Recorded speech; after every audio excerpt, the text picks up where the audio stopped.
knows about these two masajid. But later on, in his time, tens of other masajid in Medina established.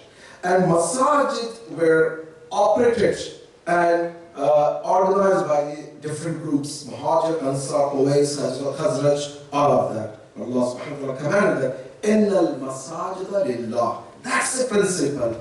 Today, you can have a masjid, whether, for example, the language base, or regional base, or even school of thought, Shia, Sunni. But if we reach the point that, yes, for example, MCA Masjid is run and governed by a group of people, those who are predominantly Sunni brothers, it's very good. But at the end of the day, in the masajid lillah, we don't want to box people that this is a masjid which belongs to one sect. No, masjid is belong to Allah subhanahu wa ta'ala. And we are the host, not guest. Yes, there is a system how to govern and run, that's a different thing. Same thing, Sabah or any Shia Sunni masjid.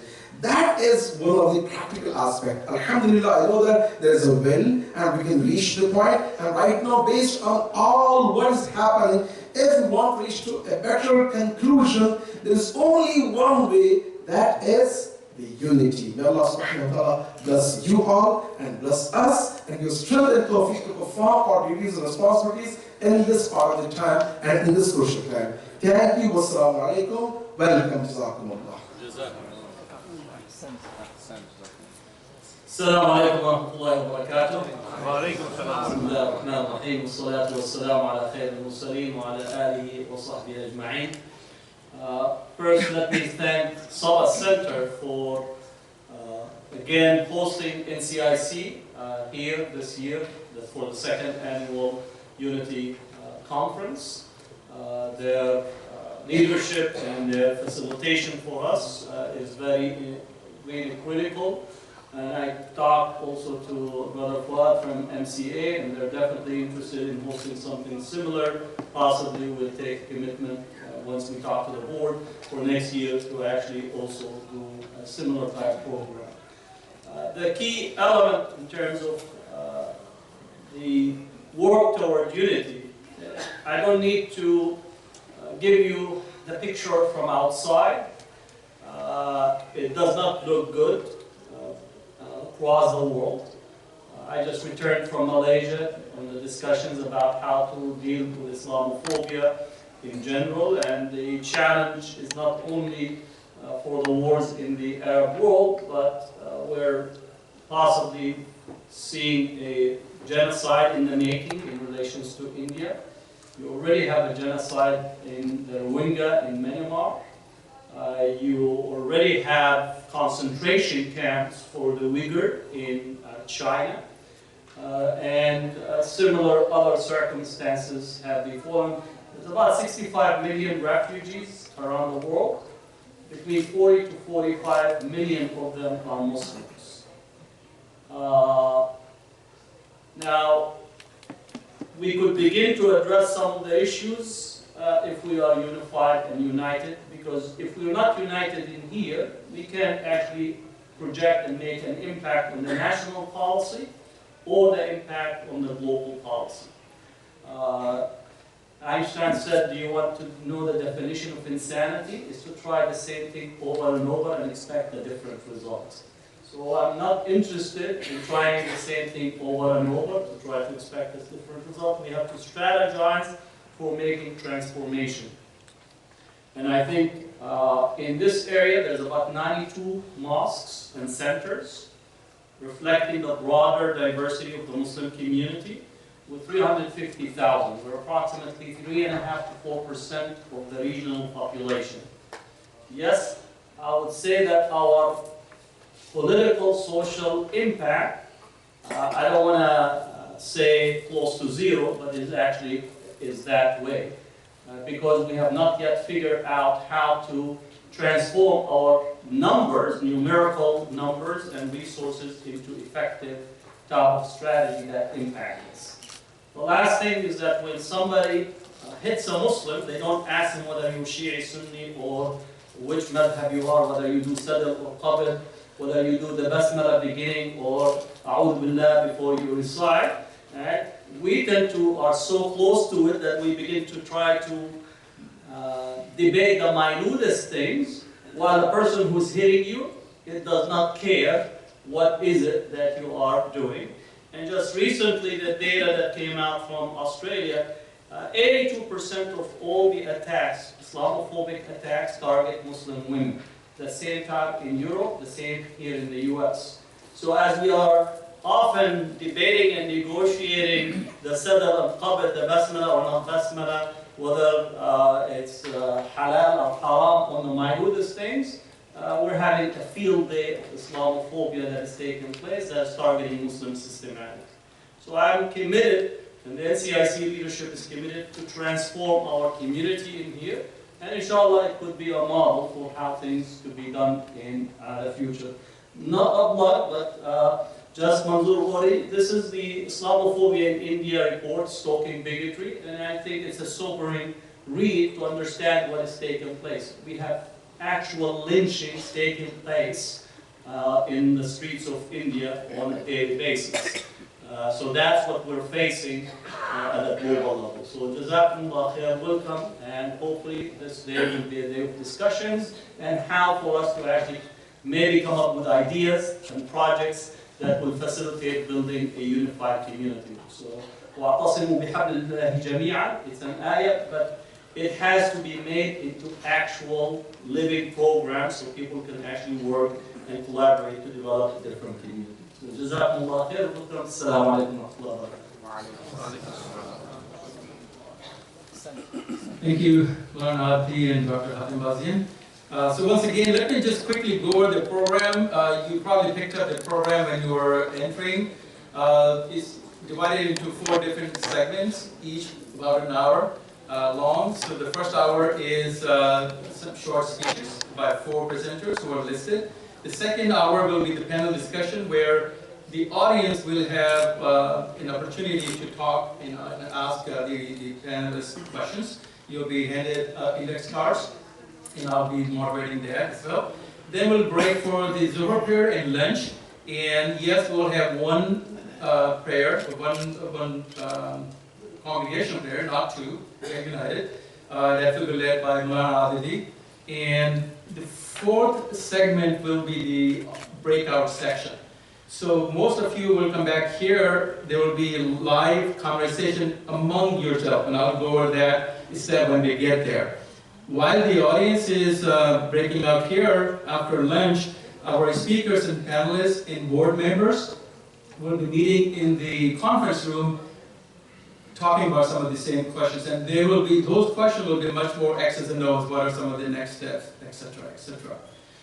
So we have a very tight program. The speeches are at the most 8 minutes long, so I'll very humbly ask my speakers to mind and monitor their time. I know it's 8 minutes doesn't seem like a lot, but it can be. So I would also like to introduce our committee members.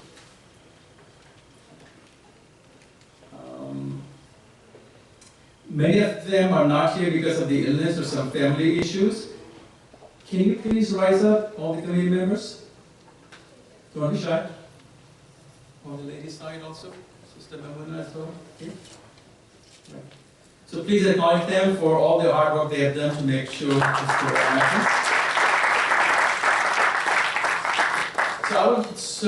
I will not go over the goals and objectives again. They are listed here. This is part of our Intra-Faith Committee. And this is our pledge, and I'm hoping that we will all pledge to the same principles here. And this is something else also we agree of what the Intra-Faith Dialogue is now about. And I'll talk a little bit more about it in about 10 minutes or so. So I'm going to stop here because we are already about 4 to 5 minutes late. I'm very, very type A, as you probably can tell, even though I was not born in an army family. I'm going to invite now our next speaker, Dr. Nazir Ahmed. I know him so well that I know he has practiced this speech to make sure that he finishes in 8 minutes. Yeah, I know he did.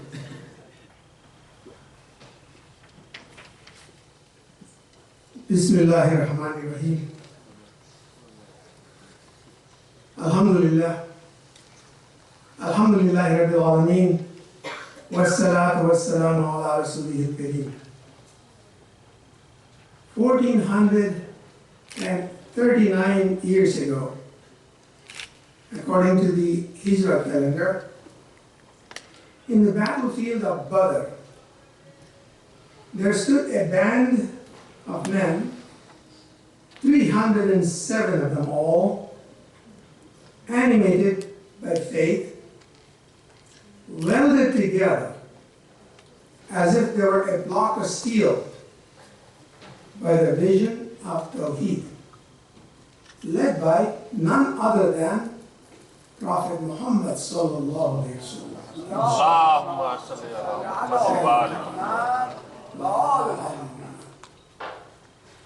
Among them were Hazrat Ali radiallahu anhu and Hazrat Hamza radiallahu anhu. And yes, there were also Hazrat Abu Bakr radiallahu anhu and Hazrat Umar radiallahu anhu. It was an extraordinary moment in history. Never had the earth witnessed such a band of men animated by Dinul Haq. There was no Shia and no Sunni on the battlefield. They were arrayed against the forces of disbelief, many times larger. But they triumphed, and the triumph was celebrated in the heavens with the revelation in the Quran, and I quote, "It was a sign for you when two opposing forces met, one force fighting in the way of Allah, the other of the disbelievers who saw the believers as if they were double. Lo, Allah grants His help to whom He will. Indeed, in this is a lesson for people with inner vision." 14 centuries later, the Muslims are numerous. There are some 1.7 billion Muslims in the world today, and they're living through equally extraordinary times. From Myanmar to Tripoli is the same story. One tragic story after another. If you are a Rohingya, you're killed for no other reason but that you're a Rohingya. In India, you're lynched on a rumor that you ate beef. Kashmir is continuously bleeding. Afghanistan is in ruins. Iran and Libya have been destroyed by invasion. Syria is obliterated. What is the difference between the 300 faithful who were arrayed on the battlefield of Badr and the 1.7 billion Muslims today? Theirs was a faith that was a projection of the heavens upon earth. Ours is a religion that is a projection of history upon the heavens. Trained by the Master himself, they are attuned to the vibrations from heaven to fulfill the mandate for the creation of man upon earth. كُنْتُمْ خَيْرَ أُمَّةٍ أُخْرِجَتْ لِلنَّاسِ تَأْمُرُونَ بِالْمَعْرُوفِ وَتَنْهَوْنَ عَنِ الْمُنكَرِ. We live in an age when religion is used as a tool for power and politics. Ali Shariati called it the Holy Trinity of religion, politics, and power. Yes, these are extraordinary times. There were times when the world of Islam faced external aggression and confronted the prospect of extinction, as happened during the Mongol invasions of the 13th century. But rarely has it faced the simultaneous challenge of implosion from within and aggression from without. The tensions within the Islamic body politic are too numerous to enunciate in a short discourse. The Shia-Sunni split that runs like a major fault in Islamic history is well known. and is exploited to the hilt by the enemies of Islam. The obliteration of traditional Islam by Wahhabi ideology, sectarianism of many shades, Jamaats of many colors, each claiming to speak for true Islam, the rise of extremism with the Taliban and the Daesh are all too well known. Add to it the ideological onslaught from a coalition of chauvinistic Hindutva, expansionist Zionism, and reactionary Christian fundamentalism, and you have the total picture before you. Not even the Quran and the person of the Prophet sallallahu alaihi wasallam are spared. Yes, indeed, the world of Islam is passing through an historical bend, far greater in import than the devastating Mongol invasions of the 13th century. What are the Muslims to do? Civilizations are held together by faith. Great civilizations endure because they have the inherent ability to renew themselves from within. They fall apart when they lose the cohesion of faith and move away from the path of justice. America is a melting pot. It offers a unique opportunity to dust off the accretions of the past and renew our faith based on the Quran and the Seerah of the Prophet sallallahu alaihi wasallam. These are extraordinary times. They require the wisdom of Hazrat Ali radiallahu anhu, the knowledge of Imam Jafar as-Sadiq radiallahu anhu, and the sagacity of Umar bin Abdul Aziz radiallahu anhu. Allah does not change the condition of the people until they change what is within themselves. A community that is wrapped up in the past is like a driver whose vision is riveted on the rear view mirror and he crashes headlong into the oncoming truck. To renew itself, the world of Islam must change from within. Let this gathering be the beginning of a paradigm shift. In a complex world where identities overlap and every person, man or woman, has multiple identities, let us define ourselves not as Shia or Sunni, but simply as Muslims, within a paradigm of a unified Muslim identity, as opposed to separate Shia or Sunni identities, cultural, familial, religious, and public affairs cooperation becomes possible. Let us knock down all barriers between the Shia and the Sunni and build an Islamic community based on faith, reason, science, and culture. Let history not be a tyrant, but a teacher. Yes, there have been historical wrongs. After 1400 years, is it not time to forgive and move on?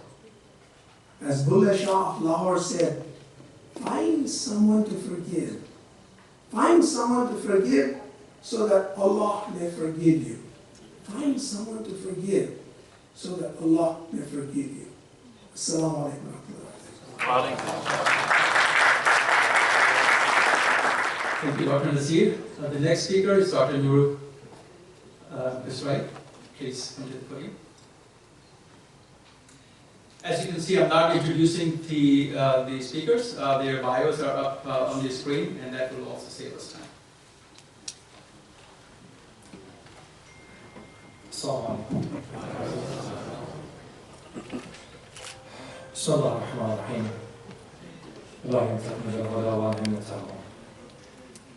So the other day I was talking to our elementary students at Rise Academy after Salah about respecting other people that have different faith.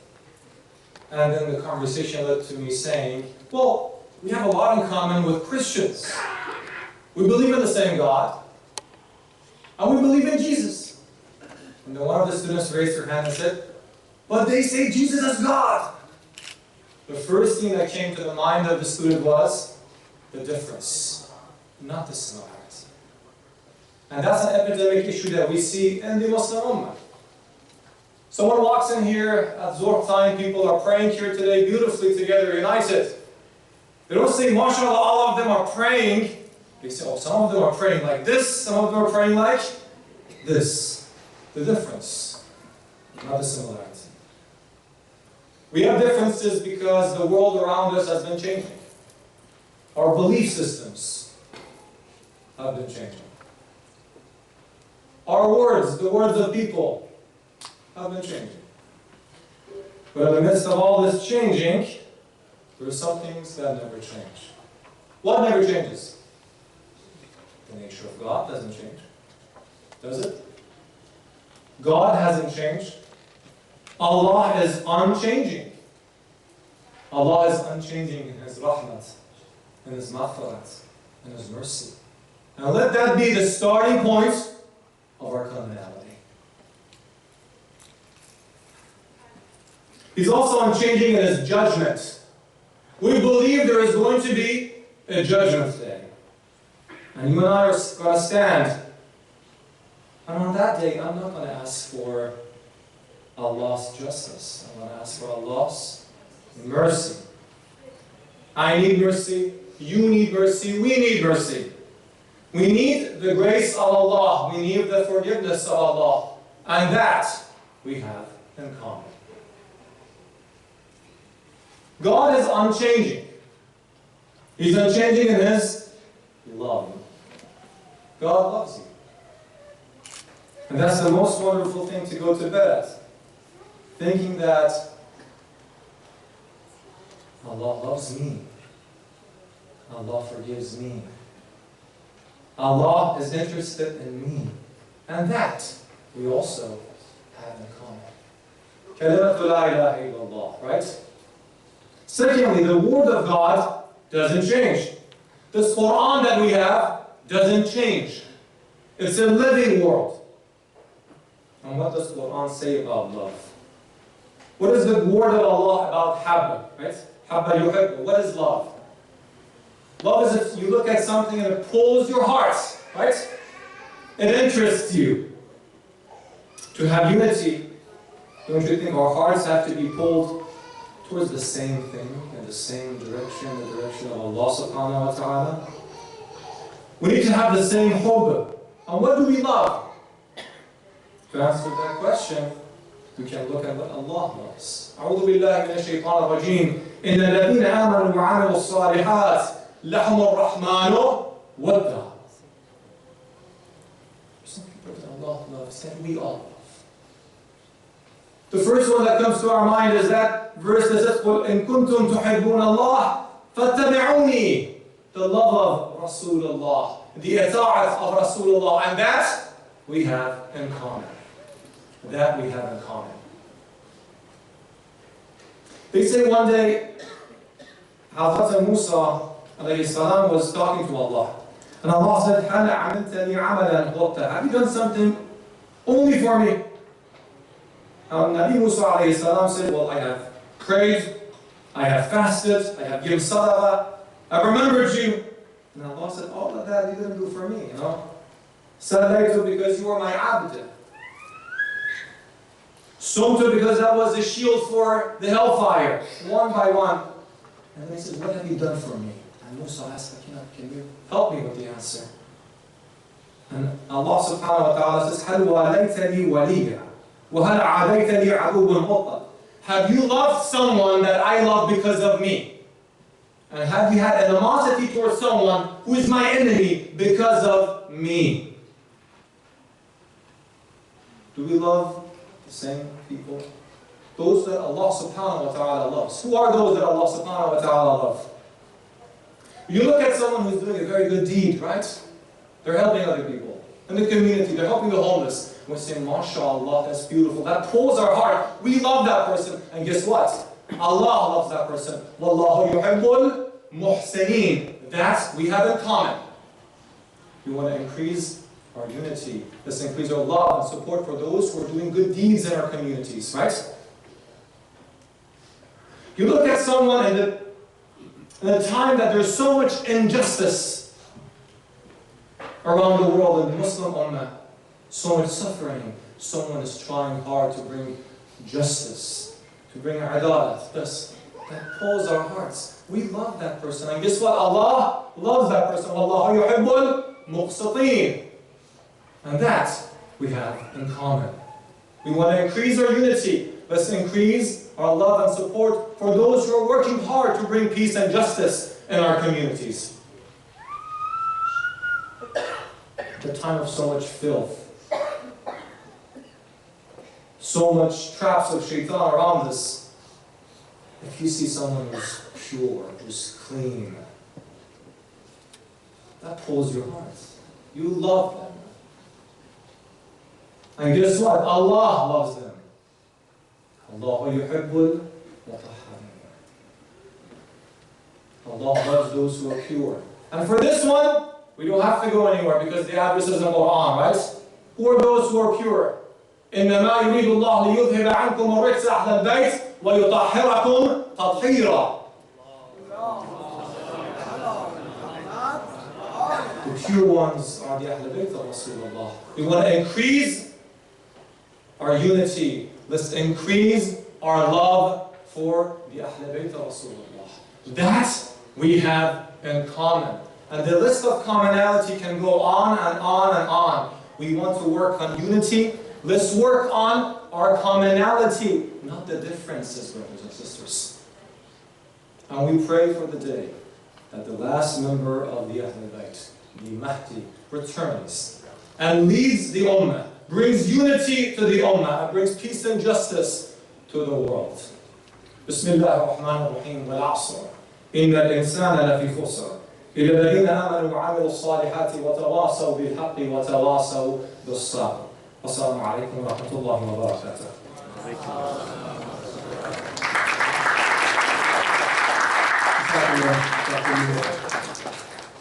Just a quick reminder, we do have babysitting in the back, so please do use them. So this leads us to the live audience. This is the first time we are doing it. This is the first time I have done it, and we'll get into that in a second. But before we do the audience survey, let me go back to my personal inspiration. So we have been talking about, so why should we unite?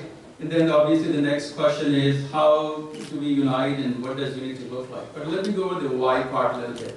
And I'll give you a personal story. I shared this last year as well. So when I was growing up in Pakistan, I was in the medical school.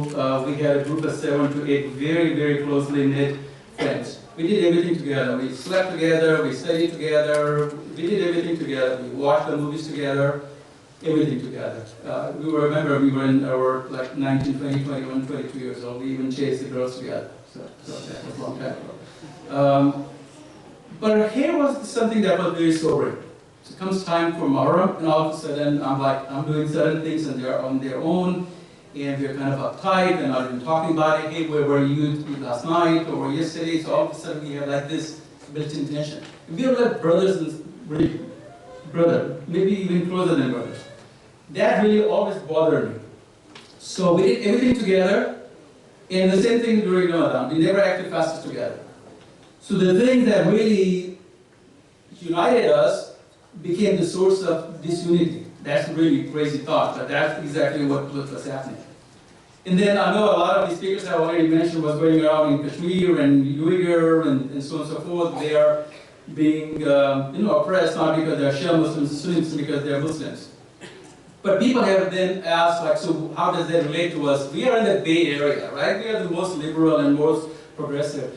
All of that stuff is happening back there, not here. Well, since our last annual conference, by the way, we did actually make a lot of progress. We had many programs. We had an intra-faith Ramadan Iftar at Zahra Center. We had another one at ICC, NCC, very well attended. And we had a lot of center-to-center programs. We had one between ICZ and NCC in Pleasanton. We had another one between ICZ in Pleasanton and Sonoma Valley, and there were a few others. So we made progress, and we need to continue to make progress. But going back to, well, this is Bay Area, that stuff doesn't happen. I think if we think we don't have tension here in the Bay Area, we have our heads in the sand. Let me tell you, so after our last event, I had an email from a brother, said, can you look into this please? So what happened was this. So one of their brother was a Shia brother, was working, and he's from San Jose area, and he was in Oakland, so he Googled for a nearby mosque. He didn't Google for nearby Shia mosque, he just Googled the nearby mosque, so he goes into a Sunni mosque, and he started to pray. And of course he started to pray with the arms on the side. And afterwards, a few people approached him, and they asked him to leave. Not only they asked him to leave, but he was told that he made their masjid najis, impure. This is Oakland, California, Bay Area. He left. And then he was told that after his appearance there, they would have to clean up their mosque. Okay? Bay Area, 2019. Then very recently, I received an email after I sent a lot of the invites. And he started his email by saying, you're wasting your time and resources. This is not going to happen. It's been going on for 1400 years. So to which my only response was, we are not going to undo the differences. We are not here to resolve the differences over the last 1400 years. We are here to see how we actually can understand each other better. And I actually reminded myself with the command to our Prophet ﷺ from no one else but Allah subhanahu wa ta'ala. So what does the Quran say? When Prophet Muhammad was also very sad that his message, nobody is paying attention. This is the first several years of his nubuwwat. He was very, very sad and very distressed. And he was told, do not worry. Your job is to give the message. The results are not in our hand. We, in our social media age, we keep thinking about the likes, right? So you have something and like how many likes you had, how many likes I had. Like I had 155 likes and I had like 400 likes. Come to think of it, we only need one like. Right? We only need one like. And here's the fact, and this is something I keep reminding myself, is if he likes us, then nothing else matters. Nothing else matters. Conversely, if he doesn't like us, nothing else matters. Nothing else matters. So we are all doing this to please him. And there's another hadith, this is another talking about my inspiration. There's a hadith, I know you have heard this. And he said that anyone who brings the two brothers together, he will be or she will be with me like this. And he crossed his fingers.